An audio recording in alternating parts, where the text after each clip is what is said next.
Cube Radio. Je m'appelle Ève Lévesque. Je suis l'auteure du livre Femmes de tête et directrice de production des contenus d'information chez Numérique. Je m'appelle Geneviève Deshôtels. Je signe l'introduction du livre Femmes de tête. Je suis entrepreneur, présidente d'Amplio Stratégie et Iluxi. Ça fait près de 25 ans maintenant que je travaille en développement du leadership. Femmes de tête, c'est un livre sur lequel on a travaillé avec Élise Jeté, mais c'est plus que ça. C'est des portraits d'une dizaine de femmes avec qui on a discuté de nombreuses heures afin d'arriver à comprendre comment elles avaient réussi à s'épanouir comme leaders. Ces femmes-là proviennent de différentes générations et origines culturelles. Ce qu'elles ont en commun, c'est d'avoir toutes travaillé au Québec. Le balado Femmes de tête, c'est un peu comme un extrait de leur parcours d'entrepreneur ou de gestionnaire dans des milieux souvent difficiles puis parfois très, très masculins. Ce qu'on voulait, c'est que ces femmes-là puissent nous inspirer, mais surtout nous inviter à passer à l'action. Aujourd'hui, notre femme de tête, Isabelle Huot. Depuis que j'ai 16 ans, que je me défonce dans le travail. Je dérange beaucoup. D'ailleurs, j'ai reçu plein de prix comme femme d'affaires, mais j'ai jamais reçu de prix des nutritionnistes, tu sais. Isabelle Huot est docteure en nutrition. Elle a fondé son entreprise Kilo Solutions en 2009. Maintenant, elle distribue des collations santé dans plus de 1000 points de vente au pays, puis elle a une dizaine de cliniques au Québec. C'est quand même quelque chose. Isabelle, elle travaille fort. Elle a pas peur d'aller à la rencontre de son monde. On la voit dans les épiceries, dans les grandes surfaces. C'est vraiment une fille de terrain. Mais on le voit aussi quand on nous parlait de ses voyages puis de sa passion pour voir le monde en général. T'sais, elle est partie avec son sac à dos à 18 ans. Là, c'est quand même impressionnant. Oui, c'est impressionnant. Puis en même temps aussi, elle est tombée à quelques reprises comme entrepreneur. Elle a vécu des échecs, mais à chaque fois, elle a su se relever. Puis elle nous a partagé aussi ses projets d'avenir, ce qui nous fait dire que Isabelle Huot, elle a pas fini de nous impressionner. Mais quand même, la première chose qu'on a voulu savoir quand on a discuté avec elle, c'est pourquoi elle a voulu travailler avec les femmes. Moi, j'adore aider les gens. Je voulais être missionnaire en Afrique, donc j'ai le goût d'aider les gens et j'ai le goût d'aider les femmes, les familles, les enfants aussi. Je fais beaucoup de bénévolat auprès des enfants. Veut pas, la personne qui s'intéresse à la santé le plus, et ça change chez les jeunes. On le voit de plus en plus de jeunes hommes qui s'intéressent à l'alimentation, à leur santé. Mais c'est beaucoup la femme. La femme de 40 ans, 50 ans, là, s'intéresse beaucoup. Qu'est-ce que je mets dans le panier d'épicerie? Qu'est-ce qui va faire du bien à moi et à ma famille? Donc, la femme avait beaucoup la responsabilité de nourrir sa famille à l'époque. Ça sur ses épaules. C'est justement, et la femme avait plus d'intérêt à aller voir une nutritionniste. Donc, depuis 25 ans que je fais de la pratique privée et sensiblement 90% de ma population, de mes clients, ce sont les femmes à cause de l'intérêt. Mais de plus en plus, ça change et je m'ouvre de plus en plus. Les hommes, je dirais, s'ouvrent de plus en plus à moi. D'ailleurs, en nutrition, il y a peu d'étudiants masculins. Ce sont essentiellement des femmes qui sont nutritionnistes. Et les quelques hommes s'en vont souvent en nutrition sportive. Tout ce qui est le volet athlète, sportif, ça rejoint davantage les hommes là, pour le volet nutrition. Mais il y a quand même un rebalancement, je pense. Là, il y a de plus en plus d'hommes qui s'intéressent à ça dans les dernières années. Selon ce que tu as remarqué. Les hommes de 20 ans, 25 ans, 30 ans, il y a un courant vers le végétarisme, vers les aliments bio, très, très important chez les jeunes, autant les hommes que les femmes. Mm-hmm. Isabelle, on le voit beaucoup dans les médias. Oui. Évidemment, depuis de nombreuses années, on t'admire, t'as une notoriété, t'es une entrepreneur à succès. Je peux pas croire qu'il y a pas des gens qui sont un peu jaloux de ton succès. Ah, ça, c'est bon que tu disais. Oui, beaucoup. Ben, beaucoup. On le voit plus avec les médias sociaux, C'est fou, mais je dirais, probablement, les nutritionnistes sont mes pires ennemis, sauf une petite gang que j'adore, là, qui me félicite quand je fais des livres ou quoi que ce soit. Il y en a pas beaucoup, tu sais, sur les doigts d'une main, là, qui me soutiennent, qui sont vraiment admiratifs et c'est souvent réciproque. Mais beaucoup d'autres, pourquoi qu'elle a tout? Pourquoi elle a toutes les visibilités? Pourquoi elle nous laisse rien? Ah, on sait bien, elle a fait de l'argent. On sait bien, elle. Ça dérange. Je dérange beaucoup. D'ailleurs, j'ai reçu plein de prix comme femme d'affaires, mais j'ai jamais reçu de prix des nutritionnistes, tu sais, parce que je dérange. Forcément, je dérange. Et autant les femmes s'appuient, je suis dans le réseau des femmes d'affaires du Québec, j'adore. Je suis dans We Connect International. Toutes ces j'ai plein d'amis, femmes d'affaires, avec qui on va souper, on se donne nos trucs, nos contacts. C'est extraordinaire, la chimie qu'on a. Il y a une solidarité, il y a une complémentarité. Vraiment. Mais dans d'autres milieux, celui des nutritionnistes, puis quelques autres femmes que j'ai côtoyées aussi, je sens toujours de l'envie, de la jalousie. Quand on regarde ça, là, c'est de la jalousie dans un milieu qui est essentiellement féminin. Là. Est-ce que cette envie-là est aussi vraie quand on voit un homme arriver avec sa grosse voiture, non, tellement pas. Hein? Ah, il réussit, c'est le fun. Hein? Bravo. Mais là, si t'arrives une femme dans une belle voiture, ben là, on sait bien, elle fait bien de l'argent. On sait bien. Mais c'est parce qu'en même temps, je me dis tout le temps, les gens ne réalisent pas là, que je suis 7 jours sur 7 depuis que j'ai l'âge de 16 ans. Depuis que j'ai 16 ans. Tu sais, que je me défonce dans le travail. Aussi, il y en a beaucoup où des jeunes viennent me voir dire, je vais arriver où t'es. Mais par contre, tu sais, ils sont pas prêts à mettre l'effort, là. Puis, tu viens de justement parler du fait que tu peux travailler beaucoup. Ouais. Ça veut dire quoi pour toi être en équilibre? Ah, ben c'est ça, c'est bon que je vous parle parce que j'ai toujours dit que j'avais pas d'équilibre de vie, mais en même temps, je suis tellement passionnée. Je travaille très, très fort, mais c'est du travail, c'est de la passion. J'ai pas une journée pareille, je m'ennuie jamais.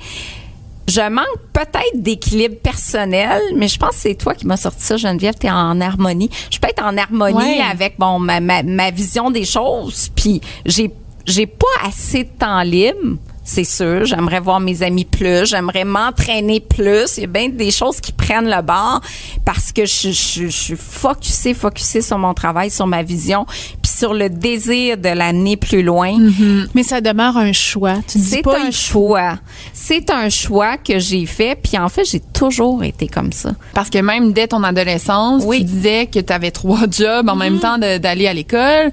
Donc, déjà là, le travail était partie prenante de ta vie. Là. Vraiment combien tout d'heures le temps. maintenant tu fais à peu près dans une semaine? À peu près 85. C'est ça. Sauf que toi, peut-être qu'on peut... Pour certaines personnes, ça peut paraître être un déséquilibre, mais pour toi, je pense que c'est ton équilibre. Ben oui, puis en même temps, je regarde. Tu sais, je regarde Geneviève, 2, 4 enfants parfois. Tu sais, je veux dire, quand t'es entrepreneur, t'as des enfants, c'est aussi un 85 heures, mais différent. Moi, nous, on n'a pas d'enfants. Fait que mon 85 heures, oui, c'est 7 jours sur 7, puis c'est souvent des journées de 14 heures, mais en même temps, il n'y a pas une journée pareille, là. Là, on fait ça ensemble, c'est super stimulant. Ce matin, je visitais une usine pour un développement de nouveaux produits que je fais. Il y a toujours des choses qui sont totalement différentes dans mon quotidien qui font que j'aime la vie comme ça. Moi, tout le monde me dit attention, tu vas être au burn-out, mais ça fait à peu près 25 ans qu'on me dit que je suis candidate au burn-out. Puis c'est pas arrivé. C'est pas arrivé, ça va peut-être arriver un jour, mais j'ai encore cette passion-là, le désir d'accomplir, le désir d'aller toujours plus loin. On dit souvent que l'entrepreneuriat demande beaucoup d'audace, demande de prendre des risques. Ouais. Dirais-tu qu'il y a un parallèle à faire avec le voyage? Oui, parce que moi, à 18 ans, je suis partie avec mon sac à dos toute seule pendant 3 mois en Europe. J'étais dans les auberges de jeunesse. Tu sais, j'ai vraiment pris un risque, là. Mes parents étaient pas contents que je parte comme ça. J'étais aventureuse. C'est sûr que c'est pas l'Asie. Mais à l'époque, si on remonte 30 ans en arrière, il y en avait pas de mes amis qui voulaient me suivre, hein. Fait que je suis partie toute seule. Puis souvent, Internet n'existait pas. Internet n'existait pas. Fait que je me débrouillais avec les ambassades et tout. Puis quand j'avais plus d'argent, je me suis fait voler, je me suis fait attaquer, je me suis fait des couteaux en dessous de la gorge, m'est arrivé plein d'affaires en 3 mois. Ben, des fois, je dormais dehors parce que j'avais juste plus d'argent pour l'auberge de jeunesse. Donc, je dormais soit dans des parcs ou des fois dans des gares de train. Puis le matin, j'allais prendre ma douche dans certaines gares. Puis je me suis retrouvée dans toutes sortes d'aventures incroyables. Mais j'ai appris de ça. Honnêtement, j'ai eu beaucoup de sang-froid. Je me suis fait attaquer 2 fois. J'ai bien répondu. Puis j'avais juste 18 ans. Puis j'ai vécu tout ça. Puis ça m'a donné une force de caractère incroyable. Et puis vraiment, là, moi, je trouve que ça m'a beaucoup servi dans mon entreprise aujourd'hui. Puis comme tu dis, c'est de l'audace. J'étais audacieuse, je le suis encore. Je prends des risques. À l'époque, il y avait aussi peu de nutritionnistes dans les médias. J'ai pris une place. J'ai beaucoup de stagiaires aujourd'hui qui disent t'es mon modèle. Je rêve d'aller dans les médias. Fait que à mon tour maintenant, je suis mentor et pour certains jeunes entrepreneurs, certaines femmes, mais aussi un modèle pour des jeunes stagiaires qui viennent dans mes bureaux puis qui s'inspirent d'un petit peu de mon parcours. C'est quoi une femme qui visite une usine? Parce qu'on peut penser, oui, nutrition, un bassin de femmes, mais femmes entrepreneurs dans l'industrie de l'alimentaire. Oui. Comment ça se passe? Ben, il y en a pas tant que ça, mais il y a beaucoup de femmes propriétaires d'usines dans l'industrie agroalimentaire. Il y en a très peu, j'avoue. Il y a beaucoup de femmes en développement de produits, beaucoup de femmes de talent, des VP aussi. Et je pense qu'il y aurait de la place pour plus de femmes à la tête d'entreprises agroalimentaires. Je pense que ça ferait du bien. Les femmes ont une sensibilité, sont très fortes en ressources humaines aussi. Ça serait bien de voir davantage de femmes. Puis quand on voit une Isabelle Huot qui négocie avec Costco, avec des bannières, en tout cas très, très connues, que ce soit peu importe au Québec et même à l'étranger maintenant, ça se passe comment? C'est toi qui les fais, tes négos? C'est moi qui les fais, oui. Puis même dans ma carrière en communication, j'ai jamais eu d'agent. Moi, il y a souvent des agents qui m'ont approché, je vais te vendre. La meilleure place pour me vendre. Ouais. Puis souvent, même aujourd'hui, j'en croise des agents connus, puis j'en reviens pas que tu fais tout toi-même. Moi, j'aime gérer mes affaires. J'aime ça être seule. J'aime ça faire mes pitchs de vente. J'aime ça, puis j'ai comme pas de limite. Comment ça que mes produits sont pas rendus? Mettons, chez Transat ou j'appelle Transat, je veux vous présenter mes produits. Tu sais, j'ai fait la même chose avec Via Rail, j'ai fait, tu sais, ça marche pas toujours, mais il y a comme pas de limite. C'est ma compagnie, c'est moi qui l'ai fondée. Je suis partie from scratch, je suis partie d'une idée. C'est qui est la mieux placée pour vendre cette idée-là. Et même au Canada anglais, en Ontario, à Toronto, où je vais souvent, je suis pas connue là-bas. Fait que, tu sais, c'est sûr que la Isabelle ici qui est connue, là-bas, ils me connaissent pas. Mais c'est pas grave. J'arrive, je suis claire, j'ai ma planification, je sais où je m'en vais. Les chiffres sont solides. Fait que j'essaie d'être la plus convaincante possible. Ça marche pas toujours, mais ça marche souvent. Mais justement, d'être une femme, est-ce qu'il y a des, en faisant ces grosses négociations-là, est-ce qu'il y a des avantages ou est-ce qu'il y a des désavantages ou pour toi, il n'y a pas vraiment de différence? Ben, les acheteurs sont souvent des femmes. Hein. De femme à femme, ça va très bien. Si la haute direction est assez masculine, au niveau des acheteurs de produits, c'est souvent avec les femmes que oui, puis il y a une belle sensibilité. Là, j'ai vécu des problèmes. Je trouve qu'il y a une belle écoute. Puis quand je rappelle les chaînes, Sobeys, Métro, très compréhensives, c'est les acheteuses, on va t'aider là-dedans, on va t'appuyer dans ta relance. Qu'est-ce qu'on peut faire pour toi? C'est peut-être une sensibilité que les hommes ont moins. Mm-hmm. Tu viens de parler de relance. Oui. J'ai lu sur toi que c'était pas à ta première relance. Non. Raconte-nous donc ça, cette capacité que tu as de te relever. La résilience oui. Ça, j'en ai eu beaucoup dans ma vie personnelle et dans ma vie professionnelle. De la résilience, se relever d'une épreuve, puis je passe par-dessus. Puis je me retrousse les manches, puis on n'a pas encore atteint l'objectif, donc je recommence. Plusieurs fois, en fait, j'avais une partenaire qui produisait mes plats il y a quelques années, puis bon, on a décidé de plus travailler ensemble, sauf qu'elle est partie avec mes 3000 clients, puis les clients dans une compagnie, c'est tellement important. Avec les recettes, avec le savoir-faire, puis elle a relancé sa gamme minceur, tu sais. Puis j'ai dû repartir à zéro. J'avais plus de clients, j'avais plus de recettes, j'avais rien.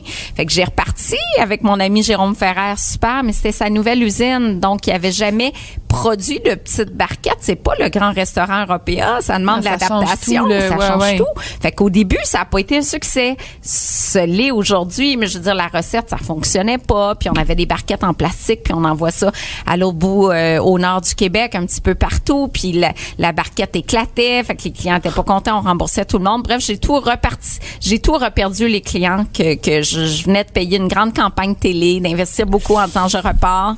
Et là, j'ai tout reperdu ces clients-là parce que les plats suivaient pas. Donc là, je me relève encore une fois puis je recommence. Puis là, Fleury Michon, sur le coup, je me dis encore recommencer. Ça a duré peut-être 24 heures où je me dis, je recommence ou je recommence pas. Le soir, j'étais allée manger avec un investisseur. Je pourrais peut-être vendre. Puis là, finalement, je l'écoutais. Je suis pas prête à vendre, moi. Je suis pas prête à donner des actions ou à vendre des actions. J'aime ça être toute seule en contrôle. 100% des actions, c'est moi. Puis ça, j'aime ça. Je suis assez contrôlante, fait que c'est parfait. Je suis la seule à avoir les mains dedans. Tout est beau. Mais en même temps, je délègue beaucoup. J'ai des employés extraordinaires, puis je délègue beaucoup. Je leur fais entièrement confiance. Ils sont très, très compétentes. Belle gang de filles. Mais je suis allée manger avec lui, puis super, un homme d'affaires extraordinaire, puis on va peut-être faire d'autres projets ensemble. Non, c'est quoi, Kilo? J'ai encore envie, personnellement, de l'amener plus loin. On dit souvent qu'une des belles qualités, ou en tout cas des compétences d'un entrepreneur, c'est sa capacité à s'entourer. Oui. Alors, à qui tu demandes conseil? Qui te challenge, peut-être? Ouais, ben c'est bon que tu arrives à... Je suis rendue à ce point-là de créer un comité consultatif. J'ai eu des mentors, la Fondation d'entrepreneurship, j'ai eu des mentors à Verdun qui m'aident à prendre des grosses décisions. Mais là, j'ai besoin d'un comité complémentaire en marketing, en finance. Fait que j'ai eu beaucoup de consultants parce qu'on est une petite équipe. Donc, je vais chercher des consultants en management, en processus. J'ai eu un étudiant du HEC qui a fait une maîtrise sur ma business, améliorer les processus et tout ça. Donc ça a été très utile. Mais là, je veux vraiment le comité qui va m'appuyer dans le cheminement puis la planification stratégique 5 ans. C'est où dans 5 ans, Kilo Solutions? Dans 5 ans, je vais travailler la moitié moins, mais j'ai une équipe grandissante. Et dans 5 ans, moi, pour 2018, je veux passer à 2000 points de vente, donc de 1000 à 2000 points de vente. Et en 2019, là, je commence déjà au Canada, fait que ça va bien. Puis après ça, c'est 3000 points de vente. Sur 5 ans, je veux vraiment que Kilo Solutions rayonne à travers le Canada. J'ai enregistré ma marque aux États-Unis aussi. Je suis déjà en démarche avec Whole Foods puis d'autres bannières américaines. Fait que je vois ma marque Canada-US dans 5 ans. Ce que je vais retenir de l'entrevue d'Isabelle, là, c'est que quand je vais être découragée, quand je vais avoir le goût de tout lâcher là, comme entrepreneur, je vais penser à elle parce que elle sait se relever puis elle est très, très, très inspirante par rapport à ça. Si vous voulez en savoir plus sur le parcours d'Isabelle Huot, vous pouvez acheter le livre Femme de tête, disponible en librairie. Ce balado est animé par Ève Lévesque et Geneviève Desautels. Prise de son, Charles-André Leroux. Réalisation, Frédéric Poirier. C'est une production Cube Radio et pour en connaître plus sur le projet, visitez notre page Facebook ou le compte Instagram Femme de tête.